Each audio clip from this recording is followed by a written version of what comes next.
lastly, there's this equitable relief ground, which is actually, has a very long statute of limitations. If memory serves, it's about 10 years.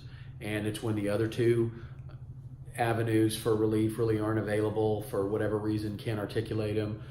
Tax returns weren't filed at the time, and then the collection or judgment was made later. And this probably, I would assume, would come up in a situation where the wrongdoer spouse hasn't filed returns at all during the time that's at issue, and then later, after the divorce or something to that effect, files those returns. So they're the first element, which is, I remember in that prior video, I talked about that there would be a situation where that at the time the return was filed, the innocent spouse didn't know and would have no reason to know about what the bad actor spouse was doing. Well, this would be a scenario where there wasn't a return filed during the time when the innocent spouse and the bad actor spouse were married or something to that effect. So there's this catch-all, this equitable provision that would allow the innocent spouse to still seek that relief despite the fact that those other conditions cannot be met for whatever reason. One of the things that's critical to be entitled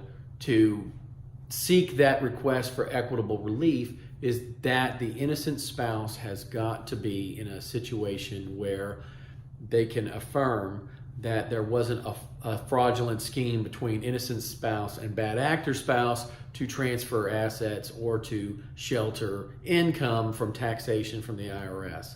And that's going to be a burden that the innocent spouse has to meet and carry and articulate and document to the Internal Revenue Service or its investigators and agents to show that there was no meeting of the minds to shelter income or hide assets fraudulently, essentially disprove a conspiracy between the innocent spouse and the bad actor spouse.